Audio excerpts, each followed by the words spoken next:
Welcome, Joint Ops subscribers. So last week we talked about all our home runs. This week we're talking about some of our dogs. And I think if you're going to be a real estate investor, you have to be wary of becoming an Excel millionaire. We've been on a couple podcasts and people are like, what is the greatest lesson you've learned as a real estate investor? And I think the greatest lesson is do not be an Excel millionaire. And what exactly does that mean, Jimmy? Okay, we've even defined what an Excel millionaire. Here is the definition.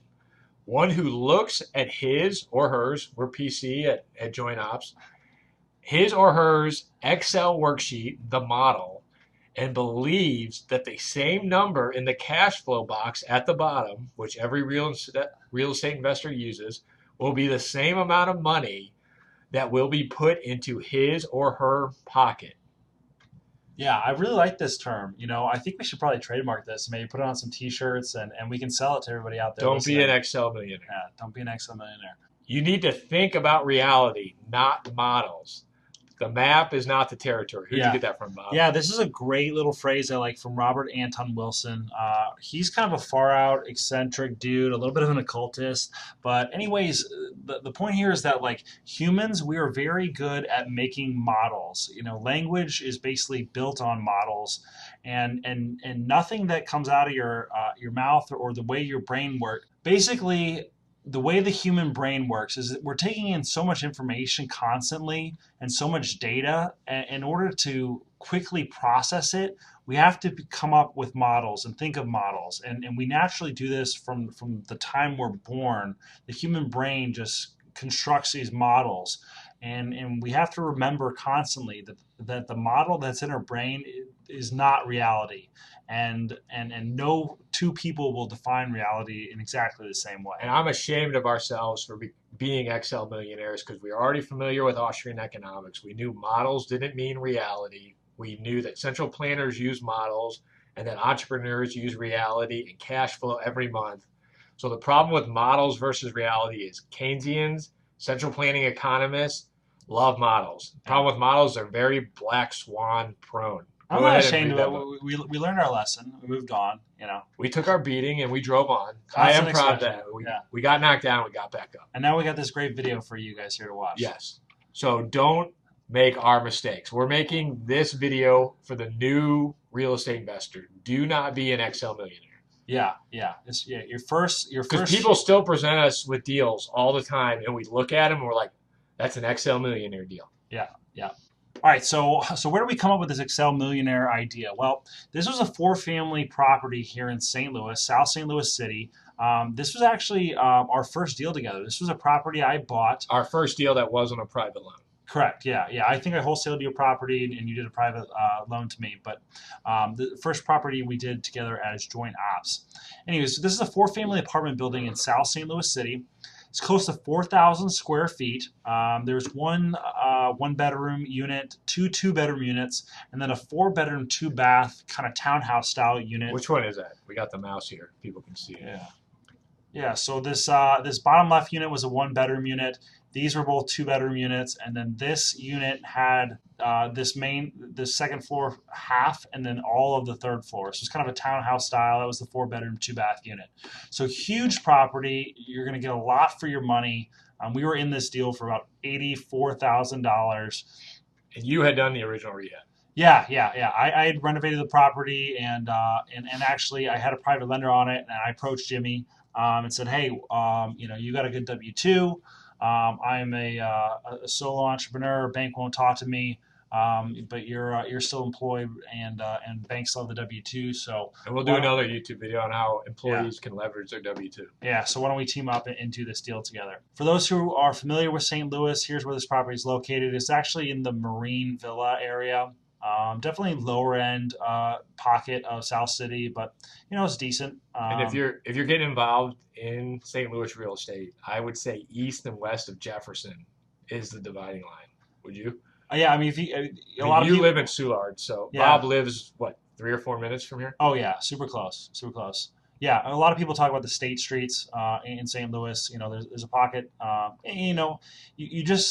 You can make money in any area in real estate. You just have to have some different concerns and some different understandings and different management styles going in.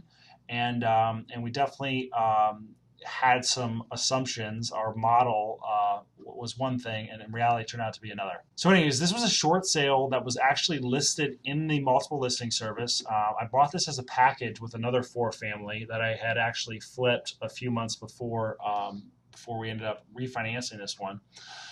But basically, this is what we were looking at when we were going into the property. We had a gross rent projection of $2,150 per month. Yeah. Wow, Yeah. pretty great. We had one unit. Wait till you see the Excel sheet. Yeah. This is so pretty. Yeah, we had one unit rented out at $450 per month.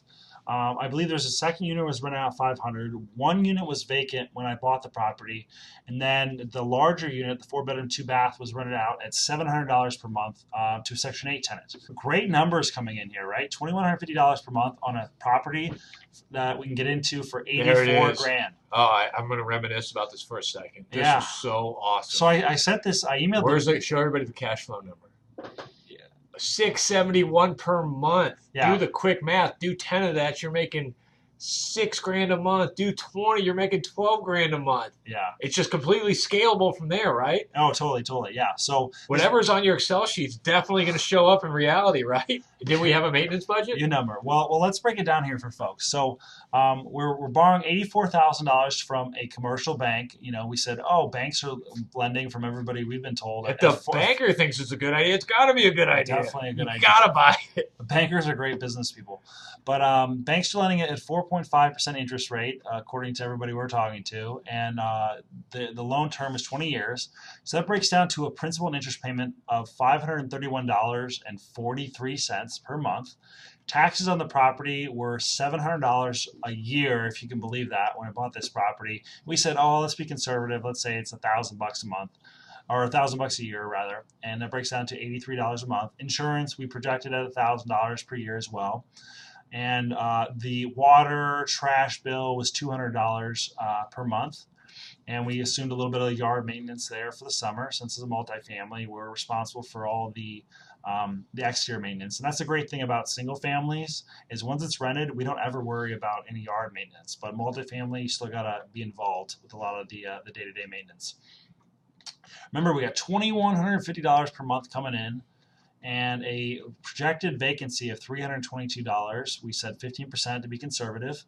We're going to be paying 10% to a management company, $250 per month, and from everything. Did we manage that? I thought we managed that ourselves. No, well, we first had a management company, and we were forced to end up managing ourselves because they were just horrendous, absolutely horrendous. It was just a shit show all around.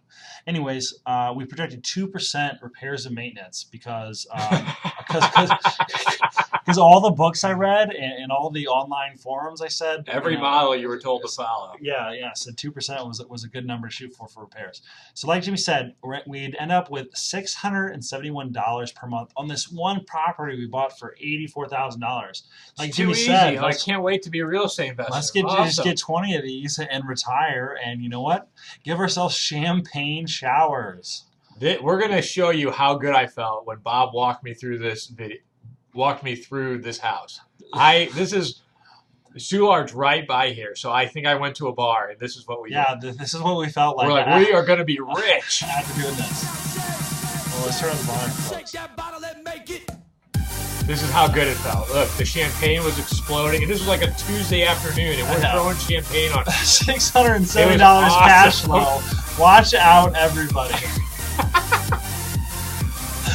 All right. What happened soon after? Well, reality set in, right? Remember we talked about your model is not reality. We're going to talk for a quick second about the Colby Index. We're both members of Strategic Coach, and here's a warning to all entrepreneurs. You're probably a quick start.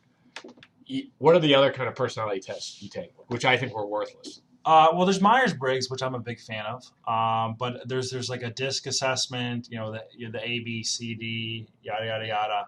To me, Colby is the best thing that works in reality. This helped me understand a bunch of... Yeah, so we'll break this down further on another video, but basically, Colby measures your cognitive ability, not your cognitive ability, but your cognitive ability. How you like to solve problems. problems. How you like to solve problems and how you like to take action more specifically. So basically, what are you default going to do when you're presented with a certain scenario, like a problem, right? So people who are high quick start, which is both Jimmy and I. Jimmy is off the charts on a quick start. He is a 10, I right? am not a detail guy. I just want to go, go, go. Yeah, and I'm an 8 here. And so a quick start person is someone who basically is going to figure it out as they go, right? They're going to jump in with both feet and say, I'm going to solve this. They're good at brainstorming. They're I good had the at champagne flying. I was ready to go. I was going to yeah, sign. I well, was going to close, and yeah, then we were going to figure it out as we went. exactly. Hey, we saw that we saw the Excel spreadsheet, right? What else is there? Go time. Let's do this. Okay, so And we just go back real quick.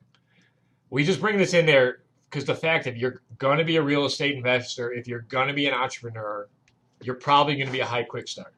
yeah. And high quick starts are vulnerable to being Excel millionaires. Yeah. So keep that in mind and understand. Hey, you've got to surround yourself with a good team to kind of to fill in your blind spots if you're this scenario. Okay. So this is what we learned with investing in multifamilies in St. Louis And City. this is just some extra information if you do want to invest in St. Louis and you are new either to investing or new to investing in St. Louis, because I had an agent dragging me around South Cities, west of Jefferson all day long, showing me these 4 families. Luckily, I was quick start enough to trust you and not everything he would have had me buy. Yeah, yeah. I mean, I strictly 'Cause- wholesale these type of properties for close to 2 years. Because you can have 4 families at $400 or $500 a month, $2,000 in rent, and your mortgage payments around like $400. Oh, You yeah. can pick these up cheap. All day long. I mean, I even got larger properties. I bought a 7-family building for like 60, 70 grand and was like, that was another Excel millionaire deal. Anyways, these So just beware. They're Excel millionaire deals. Like I said, we get offers presented to us every week, and we throw them off and say they're Excel millionaire deals. Yeah, they look good on paper, but reality is much different. And here's what we learned by doing this. If you have a property that is rented out for $425 per month, you have to ask yourself what type of person is going to rent that property. One, they're not making a lot of money. They're making minimum wage, and maybe even being part-time at minimum wage. And it's probably going to be a one-bedroom property or a shotgun style bedroom. So they're not a family. They're a younger We should single have put person. another bullet. No 1 bedrooms. There's just not a market for it. Yeah, 1 bedrooms are just tough, and the reason is because there's a small window in people's lives when they typically live in a 1 bedroom But even unit. even when I was in the demographic to live in a 1 bedroom unit, I was out partying all the time, and I wanted a roommate, like a buddy to go always party with. Like, see, I wanted a personal office. Yeah, well, but whatever it is for you. If you're an extrovert, maybe you want a roommate. maybe If when you're I was an in the introvert, Army, we had a 5 bedroom house. I mean, it was fun. Yeah, yeah. So, anyways, there's a small window where people are going to want a 1 bedroom. So there's just really low demand.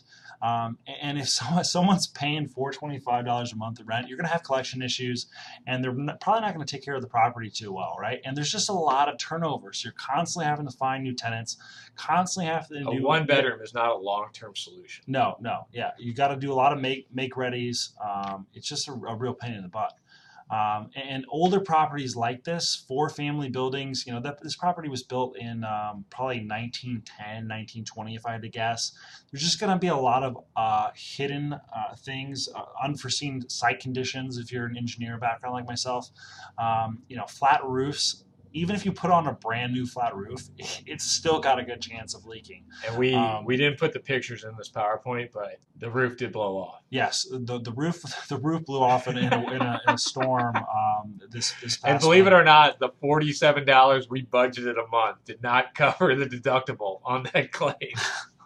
It did not. But anyways, another lesson here is always insure your properties. And until you have to put a claim in, writing that check sucks. It's horrible. It's annoying, but it does really pay off, especially if you're a new investor and you can't afford something going wrong on it. And you can also insure, loss of rents too, which is a cool thing nowadays with a lot of policies for investors. Jimmy, you want to take the Libertarian Moses quote there, since Yes. that's you? And that I am Libertarian Moses for those who don't know. And That is my radio personality. And basically, you need to ask yourself, am I adhering to first principles? Am I not initiating force? And second, that which is on your Excel sheet is not reality. Yes, the map is not the territory. So you need to be I conservative. don't like that word conservative. You just need to live in reality. I mean, technically, what we do is not conservative. It's not radical either. It puts cash in our pocket. Here, I mean, just go ahead and we're erase that right now and say, put cash in your pocket. Cash flow. Cash flow is king. Okay. Cash flow in reality is king. All right, so All right, we're already done. We're done with this one. Lesson here: don't be an Excel millionaire. Don't go popping champagne bottles too soon. If you're interested in Strategic Coach, which we highly, highly recommend, and 10 Times Talk podcast, I think really, even though they don't talk about real estate at all, helped us a lot. Oh yeah, there's just a lot of like macro concepts if you're an entrepreneur to think about how to structure business, how to hire people, how to scale. It's really a great program. Check it out. It's easy to listen to in your car, and Excel's a tool. It's a model. Yeah. Go to Microsoft.com, buy yourself the latest version of Excel, or use Google Sheets if you're a millennial, and really. And when you get excited, go to LMFAO and Champagne. What is it? Champagne Showers. Champagne Showers. Yeah. Just be cautious. You can find it on YouTube.com. YouTube.com. Read Anti-Fragile, Black Swan. Yeah, this is Jimmy's personal favorite book. For like the last 6 months. So. Yeah, that's all he ever talks about. Check out Robert Anton Wilson for if you want to get into some fringe stuff. But that's all we got for today, folks. You want to find out more, email us at joinotsproperties@gmail.com. You can send your money to us, and we'll invest it for you safely. Go to www. In a non-Excel millionaire style. Yeah, we don't do this anymore. We've learned our lessons. Go to joinotsproperties.com. I keep leaving my cell phone number in here. Don't talk to Bob. He's the enigma. We're gonna black. I will talk about this 24/7. I'm not gonna change this now. I'm gonna test Jimmy's Camtasia skills. Jimmy, black this out in the video for us. Okay. I'll zoom out. People can't see my later.